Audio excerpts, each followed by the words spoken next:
evangélico muito grande a crer, louvar e adorar. E não somente isso, também se dobrar diante do eterno Deus. Com base nisso, vemos que o propósito de Deus era gloriar-se mediante esta nação.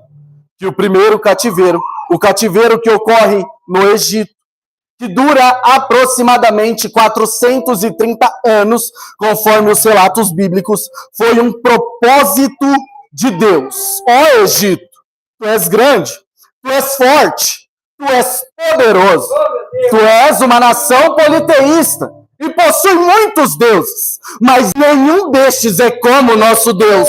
Nenhum é. Este cativeiro serviu para mostrar às nações vizinhas que uma nação tão pequena sair da forma que saiu do Egito só poderia ser obra das mãos de Deus. O Egito que um dia eu me encontrei, o Egito que um dia você se encontrou, só seria possível sair de lá pelo poder e pela glória do nosso Deus. Só por ele, logo, fica subentendido que o primeiro cativeiro, o cativeiro no Egito, fazia parte de um propósito. Em contrapartida, o cativeiro babilônico, que é o segundo cativeiro, é o cativeiro no qual os historiadores atribuem este salmo, que é o retorno deste cativeiro, não foi um propósito de Deus. Foi algo que aconteceu por meio da desobediência do povo. Existem cenários, existem cativeiros, existem prisões, correntes e grilhões que não faz parte do propósito de Deus para as nossas vidas. Sabe quem é que nos coloca lá? A nossa teimosia, a nossa ambição, o nosso medo, o nosso ego, tudo aquilo que parte de nós. No entanto, Deus é tão gracioso, pastor Edson, que ele usa um cativeiro, e usa o cativeiro para nos ensinar, usa o cativeiro para nos forjar, usa o cativeiro para nos fortalecer, para que os erros cometidos no passado não sejam repetidos hoje. Vemos que o povo caiu em um ciclo idólatra. E como se não bastasse, em Êxodo, capítulo de número 23, os versos de número 10 e 11, existe uma sentença. Deus dá uma ordem expressa. Qual que é a ordem expressa, Lucas? Plante durante 6 anos, e no 7º ano a terra deverá descansar. No entanto, quando chega o período dos reis de Israel, e este período, quando ele inicia até o seu término, que é no cativeiro babilônico, dura aproximadamente 490 anos. Dentre estes 490 anos, a terra não descansa. E aqui existe uma curiosidade. A terra tinha que descansar de 7 em 7 anos, mas a terra não descansou. Então Deus prepara o cenário para a terra descansar. O cativeiro babilônico, que dura 70 anos, era como se Deus estivesse dizendo: já que vocês não cumprem os meus preceitos, eu irei tirá-los da terra, para que agora ela possa descansar. O que é isso, Lucas? É Deus dizendo: já que, por livre e espontânea vontade, você não está disposto a me obedecer, agora eu vou começar a criar situações. Eu vou começar a criar cenários. Para quê? Para que você entenda que você não faz o que quer, da forma que quer, quando quer. Você tem que obedecer a Deus. E aí, a conta é fácil. Lucas, porque o povo passa 70 anos na terra de Babilônia e Jerusalém, a nação de Israel, fica desértica? Quando nós pegamos 490 anos, que é o período dos reis de Israel, e dividimos pelo número 7, que era o número correspondente ao número de descanso, o período em que a terra deveria descansar, nós chegamos ao número 70. 490 dividido por 7 dá 70. Já que a terra não descansa por 70 anos, durante o período de 490, Agora a terra vai descansar 70 anos direto, sem o homem ferir ou transgredir os meus princípios. Mas, durante esses 70 anos, precisamos ter algo em nossa mente. O povo não perde apenas a terra prometida. O povo no cativeiro babilônico perde a sua identidade. O templo que o povo se gloriava e pensava: eu sou o frequentador do templo. O templo está estabelecido em Jerusalém. E por conta do templo está estabelecido em Jerusalém, Babilônia, nem nação alguma pode destruir. Por quê? Porque Deus está no templo. O templo é destruído. Como se não bastasse, a adoração pública é interrompida. Eles chegam em Babilônia e o primeiro decreto de Nabucodonosor para aquela nação é: não pode mais falar a sua língua natural, a língua do seu povo. Não pode mais falar o hebraico. E aqui é onde surge o aramaico, que é a junção do hebraico com o caldeu.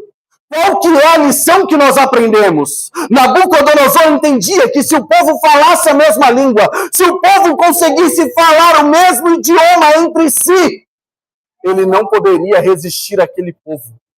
Note que é exatamente o que o inimigo tenta fazer em nosso meio. Verdade, meu Deus! O erro cometido em Gênesis capítulo de número 11, ali em Babel, o inimigo tenta repetir e perpetuar por longos anos. O quê? Causar uma mistura de línguas. Um fala uma coisa, outro fala outra coisa, e o povo não sabe em quem crer.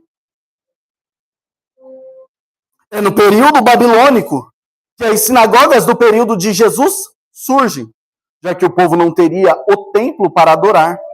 Nabucodonosor permite que as sinagogas fossem instituídas.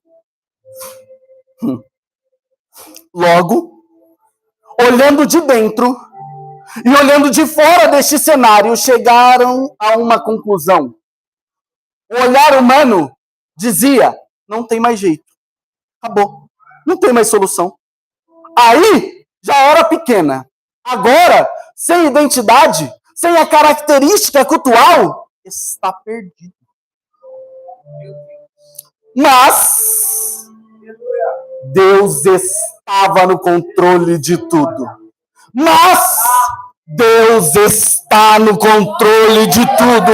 E amanhã, Deus estará no controle de tudo. E enquanto Ele não voltar, Ele permanecerá no controle de tudo. Depois que Ele vier, permanecerá no controle de tudo. Não céu e na terra, Ele terá o controle em suas mãos. Porque Deus não perde o controle por nada nem por ninguém. Este é o Deus que eu sirvo, não é este Deus que pregam por aí, é o Deus que eu creio, é o Deus bíblico. Agora, no retorno do cativeiro babilônico, a nação não deve apenas reconstruir a cidade. A nação agora precisa resgatar a sua espiritualidade com Deus. Uma curiosidade é: os autores nunca deram crédito ou culparam Ciro ou Nabucodonosor diretamente. Eles consideravam que a história do povo de Israel estava sendo moldada debaixo da mão de Deus. Enquanto castigava seus pecados e cumpria os propósitos dele, Deus estava trazendo lições. Olha o amor de Deus. Você desobedece, você quebra princípio, você transgride a lei dele, e ao invés dele te punir por tudo isso, ele te faz aprender lições. E mesmo no meio de tudo isso, ele continua guardando a tua casa, a tua vida e tua família. E no meio de tudo isso, ele continua te dando fôlego de vida. E isso é mais importante, porque enquanto ainda tem vida, tem esperança.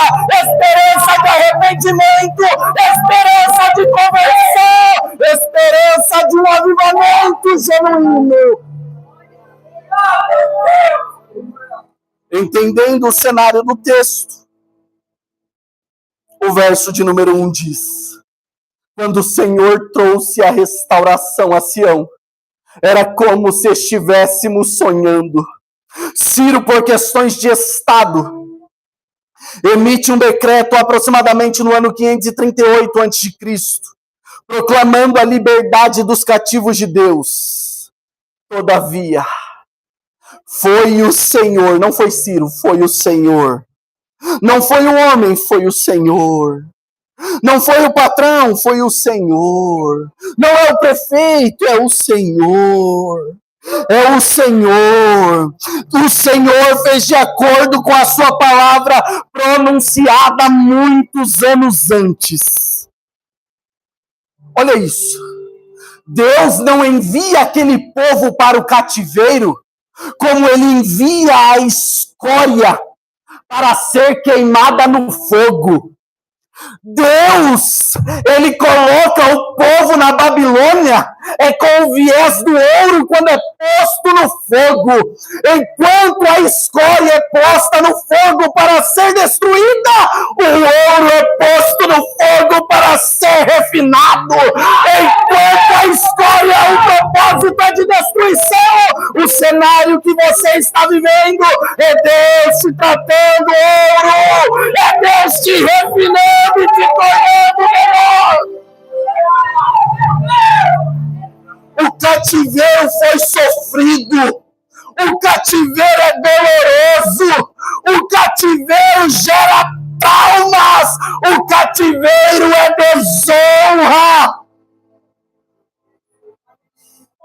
Só que mais intenso do que o cativeiro é a libertação. Ainda que os traumas gerados pelo cativeiro sejam grandes, a graça e a misericórdia de Deus manifestada é muito maior. Ainda que a decepção e a desonra seja grande, a honra quando vem dele.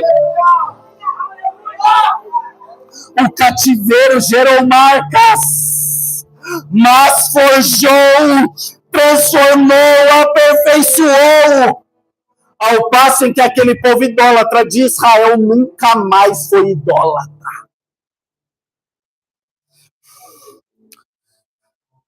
Estou há 8 anos no ministério, e todas as vezes para mim é como se fosse a primeira vez.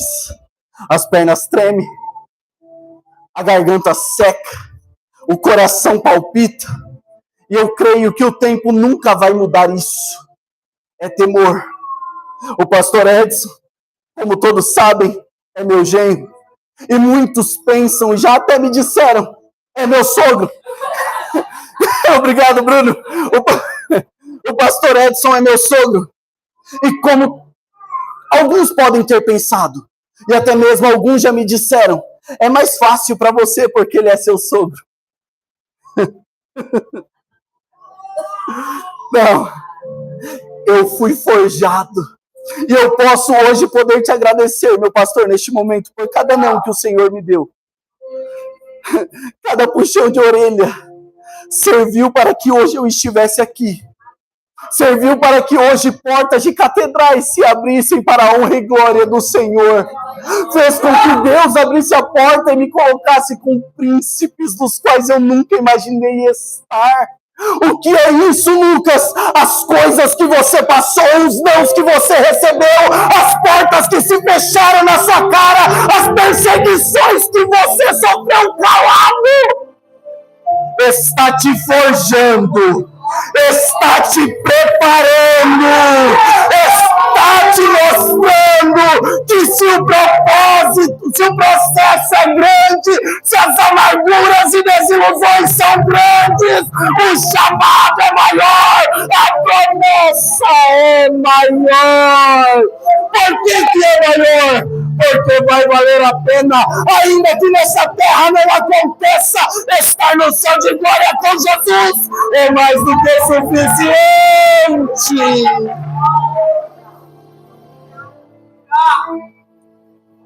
É suficiente. O verso 2 diz: Israel foi chamado para ser o testemunho vivo de Deus. As nações diziam: grandes coisas o Senhor fez por estes. E Israel foi chamada para ser a nação do qual os povos se voltassem a Deus, porque Deus é o único e verdadeiro Criador dos céus e Criador da terra. Os que foram zombados, ridicularizados e desacreditados, agora riam, como um novo cântico em sua boca. Sem dúvida, a dor anterior, as dores passadas aumentam a intensidade do prazer.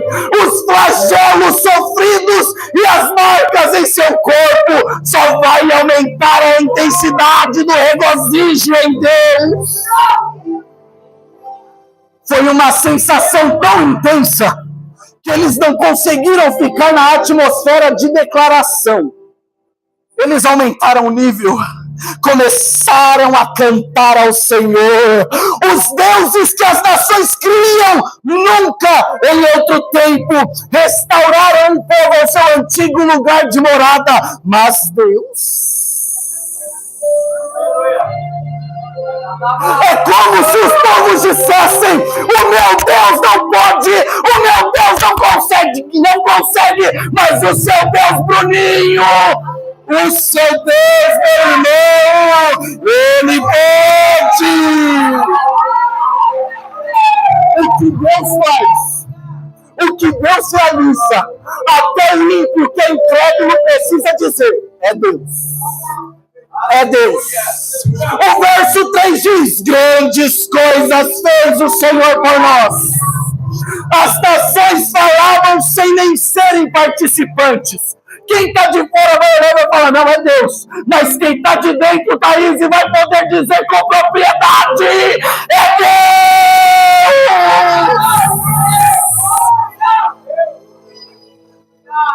O próprio Senhor nos abençoou. E nos abençoou enormemente, nos abençoou individualmente, e nos abençoou eternamente, nos reconciliando com Deus. Por isso, as pessoas não entendem os testemunhos que nós contamos, mas é tão prazeroso falar da redenção conquistada por Jesus Cristo no Calvário, pois sabemos que o nosso destino seria de tormento. Essas horas, se não fosse Jesus, eu e mais alguns estariam queimando no inferno, mas pelo sacrifício de Jesus na cruz do Calvário, somos reconciliados com o Pai. Nesse verso, verso de número 3, precisamos identificar e extrair dele duas lições. Qual é a primeira lição? As aparições de Deus para seu povo devem ser consideradas grandes coisas. Segundo, Deus deve ser visto como autor de todas as grandes coisas feitas para a igreja. Não é a política, é Deus. Não são os empresários, é Deus. Não são os artistas, é Deus. Não são os pregadores ou os cantores midiáticos, é Deus e sempre será Deus.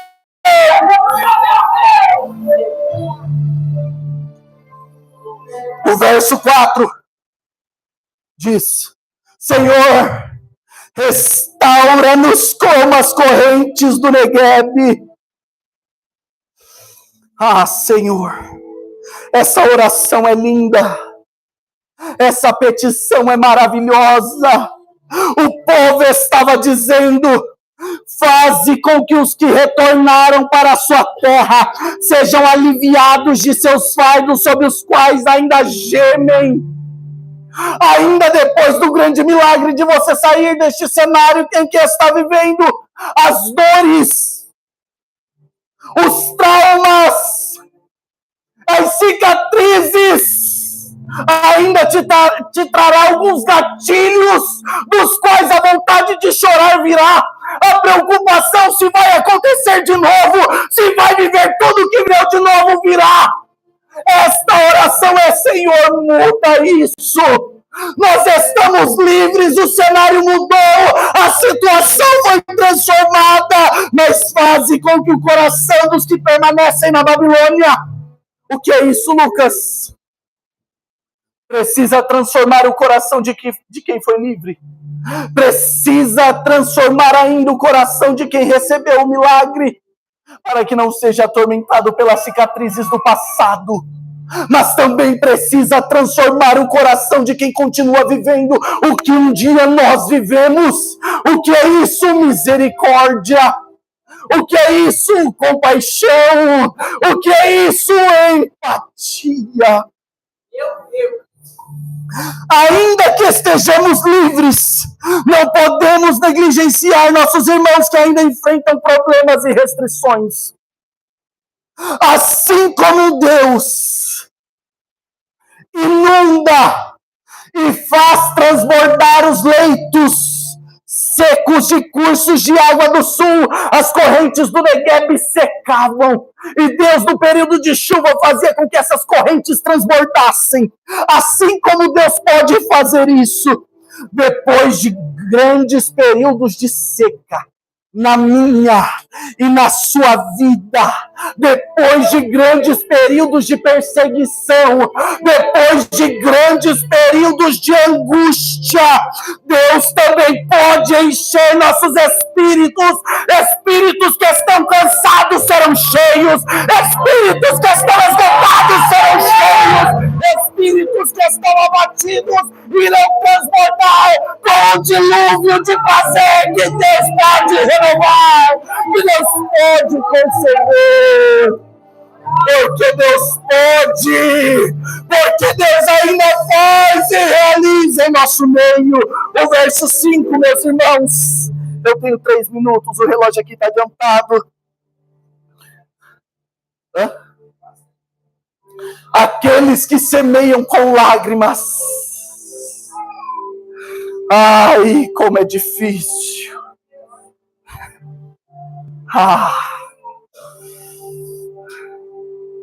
O livro é escrito em lágrimas, irmã Edilane. É semeado com lágrimas, as orações da madrugada que ninguém vê, as petições enquanto dirigimos que ninguém imagina, as petições enquanto lavamos o banheiro ou o quintal de nossa casa que ninguém nem escuta, são dolorosas. Os períodos de angústia no qual passamos, as traições que nós enfrentamos, tudo isso é semear com lágrimas. Mas o texto não termina com aquele que semeia com lágrima. Ele termina como aquele que semeia em lágrimas vai colher. Lágrima! Cânticos de alegria! Cânticos de alegria! Consequentemente, a aflição atual não deve ser considerada como se fosse durar para sempre. O cativeiro pode durar 100 anos, 200 anos, 400 anos, mas vai passar. Pode durar 10, 15, 20, mas vai passar. Deus me trouxe aqui para te dizer, não é o fim. Não acabou. Não é neste cenário que você vai permanecer e ficar. Não é. Não é. De maneira alguma. Não é.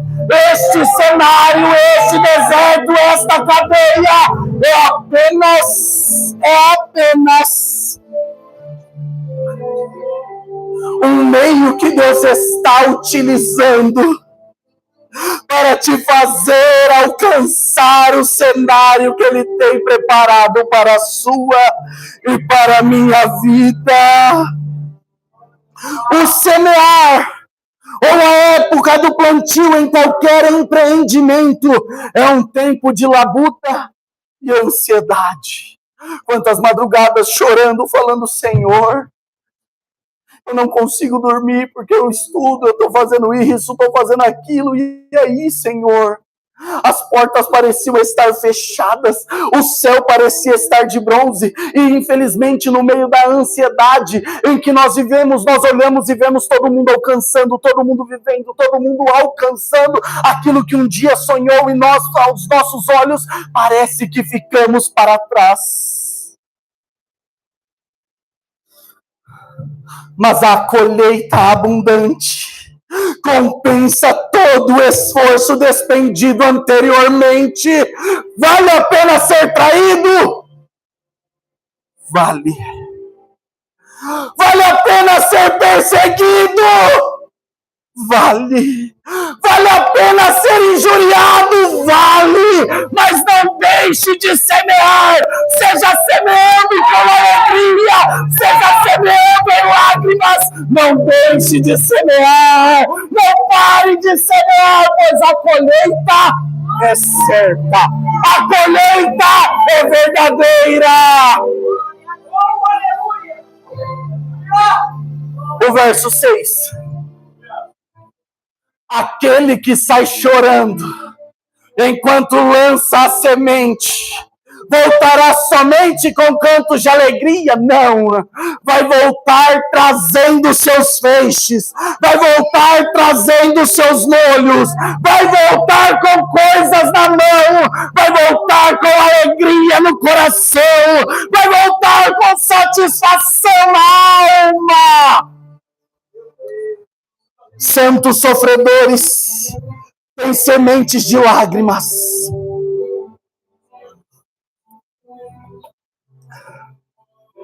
Os santos com frequência choram. Os santos constantemente compartilham as calamidades da vida humana. E comumente passa por desafios que pessoas ímpias não passam. E quando passam em uma medida menor. Contudo, a semeadura é em lágrimas. Mas ainda que seja em lágrimas, não podemos deixar de semear. Existem lágrimas que são as sementes que devemos semear. Lágrimas de dor pelo pecado. Quanto tempo faz que nós não choramos pelo pecado que nós cometemos? Sejam pelos nossos pecados ou pelos pecados de outrem. Precisamos derramar lágrimas de solidariedade com a igreja aflita e lágrimas. Precisamos ter solidariedade com a igreja aflita e lágrimas de ternura em oração e sob a palavra. Precisamos semear e ainda que seja em lágrimas continuar semeando, ainda que seja trabalhoso continuar semeando. No entanto, guarde isso. Nenhuma oração, nenhuma lágrima é desperdiçada. Nada que entregamos ao Senhor é em vão. Quem planta com fé e com obediência, mesmo em meio a dificuldades, há de ver os resultados maravilhosos de sua obra. Você vai ver. Eu sei que é desesperador. E cada vez parece que o cenário aperta e piora mais. Mas não deixe de semear. Porque você irá colher. Se continuar plantando com fé e com obediência, você vai colher. Paulo diz, em Gálatas capítulo 6, verso de número 9. Não nos cansemos de fazer o bem, porque a seu tempo ceifaremos. Senão desfaleceremos. Pode ser difícil, Mas não deixe de crer que Deus está no controle de tudo. Esse povo permaneceu cativo e muitos deles não puderam nem voltar para a sua terra e ver a sua terra restaurada. Mas eu creio que o Senhor, com a sua graça e a sua misericórdia, nos permitirá viver coisas das quais nós nem imaginamos. Permaneça crendo e semeando, que no tempo certo você colherá. E assim eu agradeço a minha rica oportunidade, em nome de Jesus.